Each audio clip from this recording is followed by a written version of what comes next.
Welcome, everyone, to the Pro Football Doc Week 15 podcast. I'm Thomas Casali with Pro Football Doc David Chow. Well, Doc, before we get to the injuries, we got a little bit of news. We launched our new website. Pro Football Doc is now 6score.com, where we are covering. You got so big, Doc, we had to expand. We're going to be covering all the sports beyond football, basketball, baseball, anything. Tiger Woods, Conor McGregor. We're going to be all over it. It's 6score.com. Pretty exciting, huh, Doc? It is, and the concept is sports injury central. So if there ever is an injury, the first place that will have something is that site. We'll have the first impression, the collated content and curated from the key beats, but then the first opinions on what it is, like you guys are used to in-game for football. It's a one-stop shop is the idea. And I'm actually hoping that it's going to make my life easier in the sense that we're going to bring on lots of other people help. It won't be just David Chow, Pro Football Doc. It'll be Pro Football Docs, Pro Basketball Docs, plural, Pro Baseball Docs. And really what it comes down to is our calling card is it's not just any medical professional. It's not just any doctor. We only are soliciting and working with doctors that worked in the NBA, in the NFL, in Major League Baseball. And it gives you that unique insider knowledge component that's hard to get. You can be the best doctor in the world working on Weekend Warriors, but until you are living in this world and can see it, I think it's a little bit different. And that's what we try and bring to fans, and hopefully it'll be fun. Yeah, Doc, and as you said, we'll cover all the news, but where we're going to stand out is the analysis on injuries. We have professional team doctors in all the major sports, so it's really exciting. We're going to give fans a unique insight into injuries that they've never had before. And one of the doctors, I mean, we're some nationally renowned doctors, and one of the doctors is way more famous than I am. He's the former team doctor for the Bulls. He was featured on The Last Dance with Michael Jordan. Okay, how much, that's the pinnacle of it all. Well, yeah, so I mean, we got a bunch of heavy hitters, including yourself. So let's get into the football injuries, but make sure to check out our new site, 6score.com. Make sure you subscribe to all our videos on here and follow us at Pro Football Doc on Twitter. So, Doc, we got some pretty big quarterback news this week to talk about. I thought we were gonna at one point I thought we were gonna start with Lamar Jackson. Then I thought maybe Josh Allen, but let's go to the pinky toe that won't die. Aaron Rodgers, owned the Bears again last night. 341 passing yards, 4 touchdowns. He looked fine, but he dropped a little news bomb after the game saying that he re-injured his toe, saying surgery is the last resort for him. I know you've had strong opinions from the start. What do you think about Rodgers' toe? Look, I like Aaron Rodgers. I think he's a great quarterback. And I said going into the Packers bye the week before when they were talking surgery, I was like, I hope this is the last YouTube video we have to make about Aaron Rodgers' pinky toe. And then we started talking about the pinky finger of Joe Burrow, but at least that was a little more relevant. I didn't, at the time I said, I'm not aware of a pinky toe surgery, fracture or dislocation, that can wait 3 weeks, play through 2 games, and then get surgery. That's why I didn't believe he would have surgery during the bye week. And now they're talking about it again at 5 weeks? Look, any surgery that you would do isn't a plate and screws. I mean, the pinky toe bone's too small, right? I mean, it's going to be just a pin that you put in it to hold it and stabilize it. It's not a big deal surgery anyways. I don't understand if it really was talked about this much, why it hasn't been done already. Here's my theory. At week 2 and week 3 when he played, the toe was probably sore enough that he needed to have it numbed to play. He even practiced a little bit this last week, and you don't really numb things to practice, so it got better. My guess, and maybe he'll talk about it on Pat McAfee show, love Pat and those guys, he had it numbed the previous 2 weeks that he played, week 2 and 3 from the injury. Now coming off the bye week 4, week 5, He probably didn't have it numbed. Shocker, because you didn't have it numbed and you ran and played on it, your foot's more sore after the game. That doesn't mean there's a bigger problem. So I'm not saying Aaron Rodgers is a liar. He's not a doctor. The foot was more sore after the game, so he talked about it. He's being honest, if anything. But I think that's why the foot was more sore. The foot was also more sore after week 2 and 3. He just didn't know it until the numbing wore off. So I think that's where it's going to be no change. Aaron Rodgers is fine, and we'll put the pinky to bed, so to speak. So you don't see this affecting him at all, right, Doc? Because as of right now, the Packers are the third favorites to win the Super Bowl at plus 650. If I told you I wanted to put a bet on the Packers, you'd say he's okay. I'd say let the pinky news ride for all you want, and then and place your bet. As a matter of fact, if for some reason he ends up doing surgery, which I just don't see, and maybe the odds go to plus 750, maybe that's even a better time to jump on. It's not going to affect him. Look, it's football. Week 14 going into week 15. Nobody's 100%. Okay, I mean, a bigger deal was last year. Phillip Rivers' turf toe. Could barely walk it. A much bigger deal was, 3-4 years ago, I'm forgetting, when Aaron Rodgers had a calf injury in December. And we were saying, this is going to linger into the playoffs. Remember, he had lots of opportunities to run in those playoffs and never did. This is the pinky toe. I just don't see it as a major issue. Okay, well, let's go to the team they're playing on Sunday, Doc, because they have an injured quarterback, too, in Lamar Jackson. The Packers are at the Ravens. And I can tell you right now, Green Bay is 7-point favorite on the road. The odds makers have spoken early. They don't see Lamar playing in that game because it would not be 7 if he was starting, according to them. Now, I thought you pointed out something very valuable when they showed a video of Lamar. You said it was a short walking boot, which might take away the high ankle sprain. Can you go into that a little bit? Sure. First, as we look at video here, you can see we don't always see everything. I mean, his foot and ankle, especially the right one that he hurt, is blocked by the defender, the torso. So we don't really see the mechanism. As we always say, judge the injury, not the reaction to the injury. So the fact that he was carted off the sideline, that doesn't make it a bad injury. And you have to understand he was carted off, but in the front seat as a passenger, not laying down the back with the foot or ankle elevated with a splint on. That was just a ride of convenience, I think.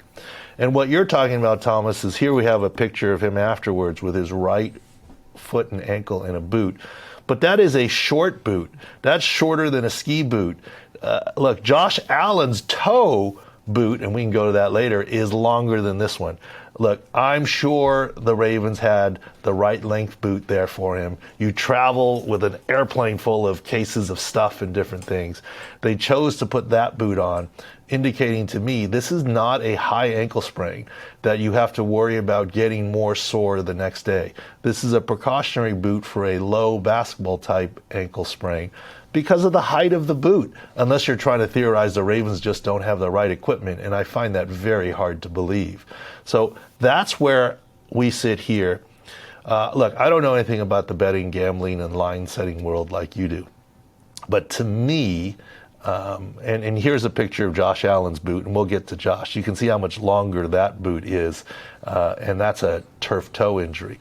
But to me, Lamar Jackson is not definitely out for the game. I think Lamar Jackson can play in that game from the pocket. The question is, how mobile will he be? It's such a big part of his game, right? I mean, if he cannot be mobile, what's the decision going to be? Look, if that were an ankle injury on Tom Brady, he'd be playing, although he did run a little bit yesterday, but he plays from the pocket.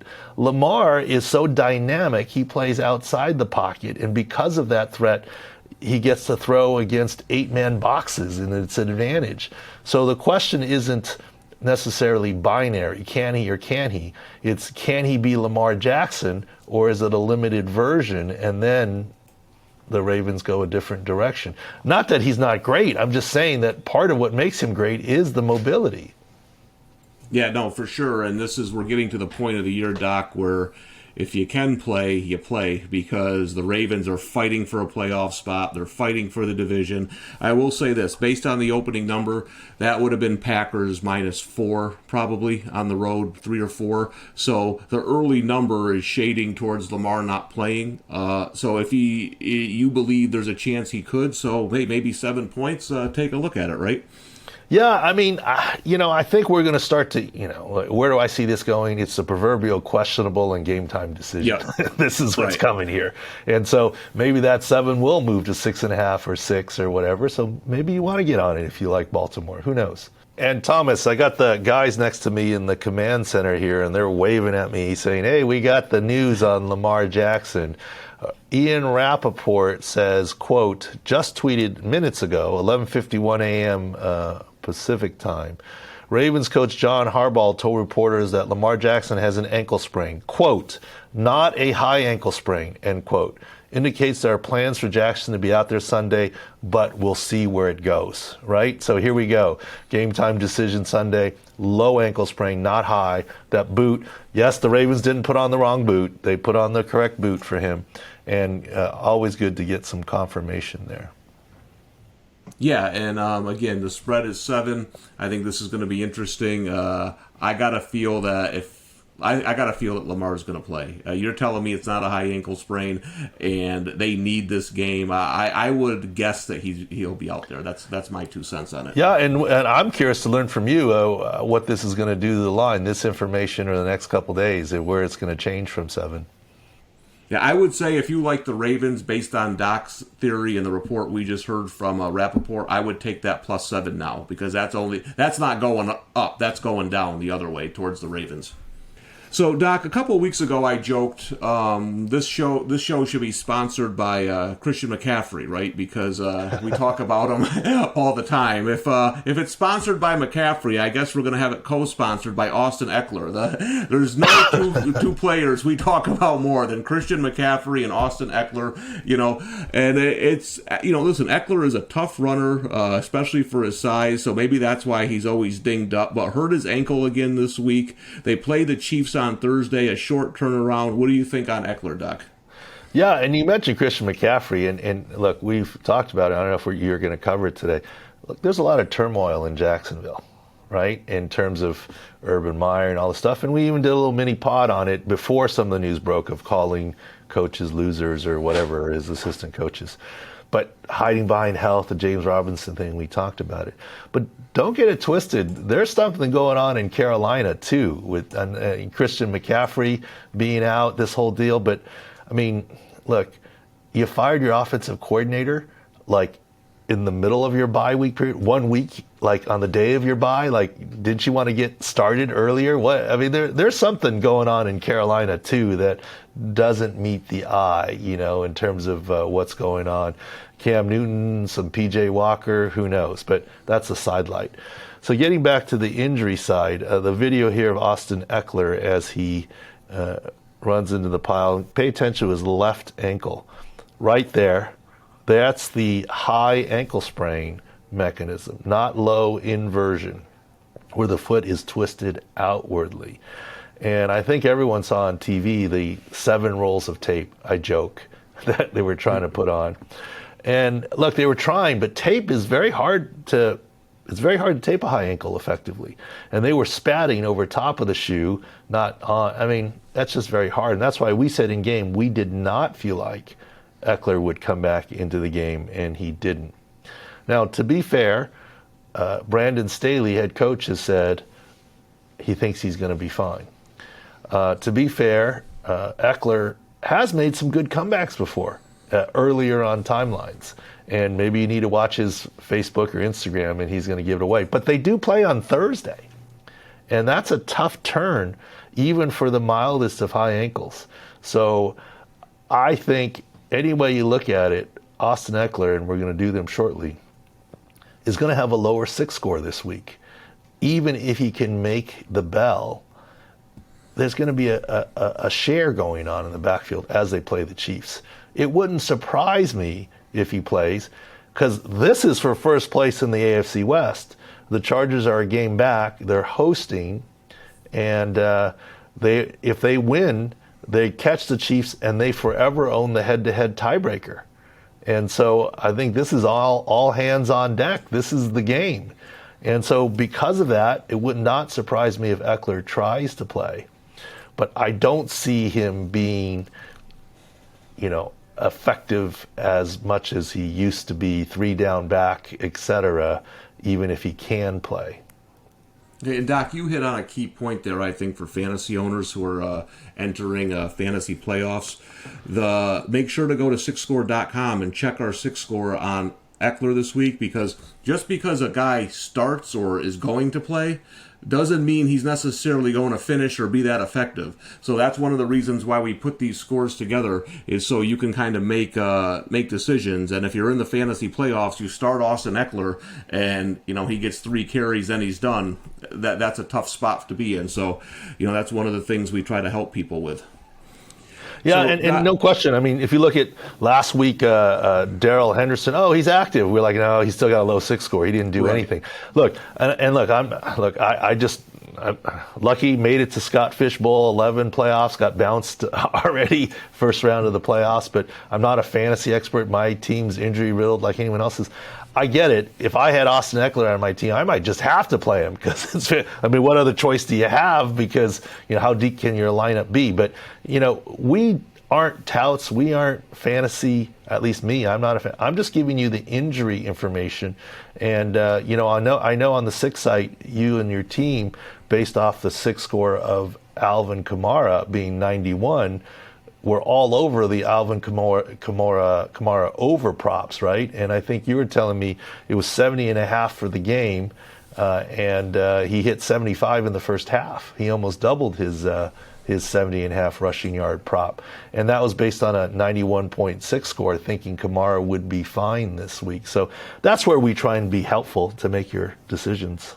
Yeah, no doubt. It's based on the health of the player, and then you use the matchup. Like the Jets are the worst in the NFL against running back. So if you're telling me Kamara is going to be almost fully healthy, then that's a good play. But like you mentioned with Eckler, it really depends on your fantasy team. But if you need a running back, let's go to Cleveland. You might want to start a guy like Ernest Johnson over Eckler this week, because Kareem Hunt is now week to week. Doc, you kind of hit that on the head during the game. They said, he could have come back maybe, but you weren't really buying it, and now it looks like Hunt's going to be out for at least a little bit. Do we see him back, do you think, before the end of the regular season? Maybe. There's 4 games left, right? We're headed into week 15. So 15, 16, 17, 18, 4 weeks left. If you look at the video here of Kareem Hunt, it's another high ankle sprain. And he catches the ball, and they'll show a replay of it in a second. Luckily, he escapes his a knee injury, MCL. But you'll see the blow that he takes, and you'll see the foot catch in the turf right about here as the player comes in. And if you slow that down, you see the foot flip out, and that's the high ankle sprain. Now, we said that he's unlikely to return, and after the game, the reports were he could have returned. He just chose not to, or they chose to not have him return. And now Monday morning, Coach Stefanski says week to week. Week to week is where we thought it always was. And this is why, look, there are plenty of times that we're wrong. I mean, it's just video, right, Thomas? But, we don't delete posts or tweet. We will update when there's new news. We try and stick with our opinion, which is by video and from our NFL experience what we think it might be. But it's from afar. It's never 100%. But here's an instance where I think we were probably more correct than the public reporting of it, at least initially after the game, in terms of what's happening. I don't see him hitting IR. I think he's got a chance to come back this regular season, certainly by playoffs, but I think he's going to miss a little bit of time. All right, so that'll be Nick Chubb there in Cleveland with Ernest Johnson getting some carries. I'm just going to throw something out there. Nick Chubb has dealt with injuries this year. He hasn't had quite the season everyone thought he would. They get the Raiders this week at home. Nick Chubb's going to have his best game of the season. You can mark that down right now, because the Raiders have mailed it in. I mean, they are done. So That's what I think is going to happen in Cleveland with no Kareem Hunt this week. But like you said, Doc, well, hopefully, I mean, the Browns still in the playoff race, too. Big win this week. We'll see if Kareem Hunt can get back in time to help them before the end of the year. So, Doc, let's go. Washington was a bloodbath this weekend. I mean, every time you looked up, somebody was lying on the ground. We're going to get to Taylor Heineke in a second, but Terry McLaurin, the receiver, dealing with a concussion. They were down to their fourth string center, and they got Tyler Larson back, and now he's out with an Achilles. They're back to their fourth string center. The question is, what quarterback will be taking snaps from that fourth string center? Taylor Heineke injured his elbow. Talking to you before the show, Doc, you're a little concerned about this injury, right? Yeah, I mean, quite honestly, our attention was on Tyler Larson because on the Tyler Larson play where you got pushed back, and look, it's been reported as Achilles. The team said it. They haven't said rupture. They haven't said surgery, but that's what we fully expect. That's what we were saying at SixScore.com. He got pushed back, and the reason he got pushed back by Gallimore, the Cowboys' nose tackle, is he did rupture his Achilles. And then he got pushed back into Taylor Heineke, and then Taylor Heineke got hit. That's a knee contusion. I wasn't really worried about his knee. But apparently early in the game, for late first quarter or so, he took an elbow injury, and you see it here. The good news, I mean, this is the strip sack fumble, Micah Parsons. This is not an ulnar collateral ligament injury. This is not the dreaded Tommy John for a thrower. This is football. This is a contusion, and he's sore. This should not be structural damage or season. Yeah, he said he threw the ball fine afterwards. We're not as sure. I think he completed one deep ball. 6 deep balls were thrown afterwards. But by video, he should be able to start next week. This is not a Big Ben ulnar collateral. This is not a rotator cuff where you get your arm caught. This is not valgus torque on your elbow. This is a contusion from the game of football. So I actually think Taylor Heineke will be fine, but he will be taking snaps from his fourth string center. Okay, and listen, another big game for a team in the playoff hunt. Washington at Philadelphia. Eagles a -4 right now. Jalen Hurts, he's playing, Doc, you think? Jalen Hurts, I think, will be ready to go. I mean, barring some sort of coaching decision. Miles Sanders will be good to go. They might even have Jordan Howard back. So the Eagles have been pretty injured, but they're headed up in the right direction. They're going the opposite way of Washington right now. And obviously, as you mentioned, they're coming off a bye. But I've got good confidence in Sanders and Hurts playing. All right, Doc may be teasing one of our picks this week. One team going up with the 6 score, another team going down. We'll have to see how he views the Eagles-Washington game this Sunday when we put out all the numbers. Doc, someone else on the other side of the ball, a huge injury for the Cowboys. I mean, I'm a Cowboys fan, and I say all the time on the show, Dak is the most important person on the team, but Tyron Smith is the second most important person. That's been proven over time. When he's out, they do not win many games. Possible MCL sprain, high ankle. The Cowboys get the Giants next Sunday. Big guy. He's had bone spurs in that right ankle that we discussed earlier on this show. What do you think with Tyron Smith?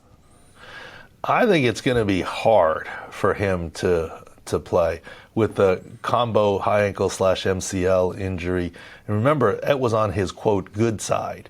The right side, he's still dealing with the ankle spur playing through. So proverbially, he doesn't have a good leg to stand on right now. And on the edge there, I think that's a tall ask to put. I mean, can you afford to always put a tight end there to help him out? I mean, I think knowing Tyron Smith, he's going to try, but I am dubious as to if he can or how effective that he'll be at left tackle.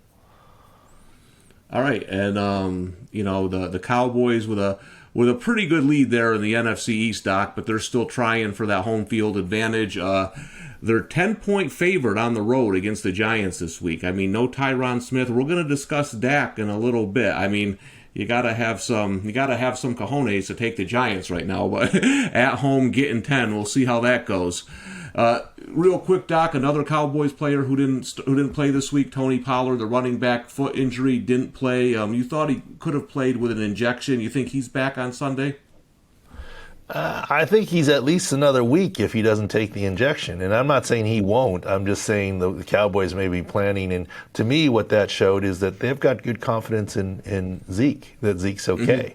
If they did not have confidence in Zeke, they may say, Tony, I know you're going to be sore afterwards. Let's do the injection, and we'll take it week by week. He might be another week, Tony Pollard. Okay. Well, again, big favorites on the road against the Giants. But let's move into the discussion topics, Doc, because I want to hit on Dak Prescott a little bit. You know, he was an MVP candidate up until that Patriots game. I mean, one of the top three in the odds and in people's perception. Then he got that calf injury. He hasn't quite been the same quarterback since. I mean, I know Dak pretty well. He's throwing some bad balls out there. Now, I don't know if it's injury related, but I saw a lot of people on Twitter yesterday when he was struggling mentioning he hasn't been the same since the calf injury. So just getting it from your perspective, is that something that could linger all year and affect his play? Calf injuries certainly can linger. That's where the Cowboys, gave him the Minnesota game off. I haven't noticed anything between the calf, the last year's ankle fracture dislocation, the shoulder lat. I haven't noticed anything physically on Dak. That's not to say it's not subtle that there is something. If anything, sometimes it's a matter of rhythm, right? In terms of, they've had their injuries and their shuffle and between Amari and CD and others and a little bit offensive line as well. Sometimes, when you're playing well, you just want to keep playing, and sometimes time off gets you out of rhythm. I don't honestly see anything physically, so I don't want to just chime in and say there is, and that's why he's not playing as well. But physically, I don't see any signs. But obviously, he's, taken a little bit of a step back from MVP level. All right, well, we mentioned that they'll be going up against the Giants this week, Doc, so I want to get your thoughts on Daniel Jones, who suffered a neck injury, reportedly undergoing more tests on the neck. Is this something that we have to worry about long-term? Well, long-term as in whether beyond this affects his ability beyond this year, should not. Long-term as in these few weeks and coming up, yeah. And look, kind of unusual. Other than the Super Bowl and other than the one game the Chargers played in London, you always go home after the game. Nobody stays in a hotel, but apparently the Giants played in Miami, went to Tucson for practices, went to LA to play the Chargers, and then stayed overnight before flying home. But Daniel Jones flew home with the longtime head athletic trainer Ronnie Barnes to go see what was called a second opinion specialist who was at Hospital for Special Surgery, which is the official home of the Giants team physicians. So he was actually flying home to see the spine surgeon for the original opinion. And we mentioned this a couple weeks ago when he was termed week to week after he finished that game. A neck strain in your week to week? Now, those are almost all day-to-days, and that told me right there's something else going on. Now, I know Joe Judge is saying no structural damage, and there were reports of structural damage. I'm sure there's structural damage. It's just what kind, right? Even in a neck strain or sprain, you can have structural damage. But if I were betting, I mean, for sure I would say Daniel Jones is not playing this week, and more likely than not, maybe this season at this point in time. Yeah, the Giants are, kind of trailing there in the NFC East. Probably going to have a lot of wholesale changes at the end of the year, and I don't believe a word Joe Judge says, so I'm going to go with your analysis instead. So, Doc, another quarterback I want to get your thoughts on. Joe Burrow is my favorite player in the league. I love watching him. But, man, did he miss some throws that he typically doesn't miss on Sunday against the 49ers. And he was off quite a bit until the end when they needed him to go down and tie the game. Did you see anything with the way he was gripping the ball with that injured pinky finger, anything that bothered him on your end? Well, I mean, there was one time where there was a little bit of a ball security issue, and we talked about it. I didn't think the throws would be affected as much as the ball security, and there was a little bit of ball security issue at the end there that we saw. He had some pretty good numbers, right? 25 of 34, 348 yards, averaged 10 over 10 yards, 2 touchdowns, no picks, quarterback rating 125.6. He did all right from that perspective in terms of numbers. I didn't see anything, but there was one play where he got sacked and he sort of dropped the ball where it didn't look like a big hit, and I think there was some ball security issues. Look, we talked about it, and Matt Hasselbeck seconded us on the ESPN show. He even demonstrated how you don't need your pinky finger to throw, and he even quoted that's like drinking tea and having a tea party. And it was more ball security, taking snaps, handoffs, sticking your hand in there, or ball retention on sacks. But I didn't really notice a lot of accuracy issues on Joe Burrow. But then again, as you know, we got like a dozen TVs going on in the room at the same time. Yeah, I mean, that's it could have just been the 49ers were in the backfield all game long, so it could have just been pass rush and other things, and that's why we want to get your medical opinion on it. The one thing I'm dying to get your opinion on, since I heard it yesterday, is that reports are Derrick Henry can be back during the playoffs, or maybe even sooner, before the end of the regular season with that broken foot. Now, I know the way the media works. Sometimes people put stuff out there and that they want out. I want to hear from you. Is Derrick Henry coming back sooner than later, and will he be back for the playoffs, you think? Well, when he first suffered the 5th metatarsal fracture, we talked about how Derrick Henry is a different animal. He's a beast the way he runs with his speed and power and his size. I said there's no way he's going to have a standard, quick 6 to 8 week recovery. Now, could he come back by 10 weeks? Could he make it before the end of the season? Can he make it for the playoffs? Look, it's Derrick Henry. I think he's going to do everything he can to try. But here's my key. I don't doubt the reports that he could come back before the end of the season. Remember, the end of the season's a month away at this point in time, a little longer this year. But my question is he going to come back as Derrick Henry like we know him? 28, 30 carries, getting stronger in the second half, bell cow guy, dominant, build the Titans offense right around him. I think that's a tall ask. If you said Derrick Henry would miss football for 10 weeks, but he's got no physical issues and his foot's 100% healed, which is a big ask, do you think you can just jump right back into the NFL and do that again? I mean, Derrick Henry is superhuman, but he is human. And we always talk about recovery from injury is not binary. It's not a light switch on, off. It's more slow sunrise, right?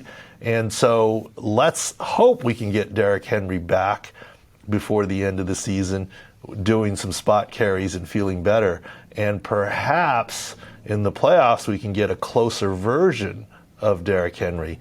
But this is the time period for the Titans to learn how to win without him, or win without riding on his back. Yeah, I mean, and I'm not a medical expert, but I agree with you. I mean, he's a big guy. He has a certain running style, so we'll have to see. I mean, I guess first the Titans have to make the playoffs. We'll see how that works out. But it'll be interesting to see if Henry comes back and how effective he is when he does come back. Doc, I want to end the show today with something non-football related. Okay. This Zion Williamson thing just has me fascinated. There's all different things coming out about the injury. He's gained a ton of weight. There's no other way to say it. I mean, he's not big boned. He's gained weight. So we did an in-depth article over at sixscore.com on your thoughts on Zion and everything that's going on. Can you tell us here on the show what you think, and just from a medical perspective, is he going to be playing at all this season for the Pelicans? Yeah, that's what we do at Sports Injury Central, and the home run takeaway is we don't feel that he will. And who is we? Look, I say pro football doc because I have much more NFL experience in other sports, but I actually worked a little bit with the Chicago Bulls and worked a little bit with the Minnesota Timberwolves. I wasn't the lead head guy, but I did work with them. And so we do know basketball here, but this is a pro basketball docs, plural, amalgamated opinion between the Bulls doctor and the Rockets doctor, myself, and etc. When it first came out that he had surgery sometime in September, and everyone said, oh, 6 weeks, 8 weeks, we were like, no. Zion's different. We often call this a wide receiver injury. That's who gets it more often. And that's part of where I say Derrick Henry is also not a wide receiver, right? Those take longer than the bigger guys. Zion Williamson's a big boy. He's more like a football player than a basketball player. And the sport of basketball is harder. That's why we were very pessimistic. Whatever figure was out there for Zion's return, we were saying over. And even in early December, when they said, he's getting close, I said, take the over, because A, you got to get that to heal. B, let's say he weighed 330 pounds. I don't know how much he weighs. Okay, there were different reports out there. I mean, he was playing at 285, I think, which still is a lot of weight. But you got to lose the weight, otherwise you keep putting stress on it and get into playing shape. That's why I thought he was a ways off. But here's why we think his season is over. The Pelicans put out a report that, and the bad news would be he's not progressing. Bad news is he's still a ways off. To me, very negative news is they said regression of healing. Not that it hasn't continued to heal, not that it isn't healed yet. They said it went backwards. To us, Sports Injury Central and the pro basketball docs, I think there's a chance he's going to have another surgery for bone graft or a bigger screw. And once you do that, his season will be over. Look, he had the surgery in September. In December, you have regression going backwards. In the best case scenario, it's been almost 3 months since his 3 months in the surgery. Another 3 months takes you into almost March. And then you're going to lose weight and heal? I mean, that's at rocket speed. And remember, they said the word regression. So I think there's a good chance he's going to end up with another surgery, a bone graft surgery and otherwise. And I think they're going to call this season a wash. And the Pelicans aren't going anywhere this year anyways. And that's not to say he can't be their long-term guy, but there are a lot of issues to unpack here, and I don't see it being settled very quickly. So that's kind of why we're saying likely season over. Yeah, it's going to be interesting to see, I think, where this goes over the next year. There's reports that the Pelicans changed what they serve dietary at the facility. I mean, it's like you said, there's a whole lot to unpack here. So we'll be all over this. Let me tell you, changing what you serve at the facility is not nearly enough. I don't know about you, Thomas. I eat a lot healthier in front of my wife than I do sometimes when I'm driving through somewhere. I mean, it's just because you change what you serve doesn't always mean the end all be all. Yeah, but Doc, we'll have all this updated throughout the season whenever something happens to Zion. Remember, sixscore.com, now football, basketball, baseball, any big injuries in sports, we'll be all over it. Make sure you subscribe to get all our videos, and at ProFootballDoc on Twitter. We'll have updates all week throughout the NFL. Doc, it was good talking with you. I'll see you next week. Thank you, Thomas.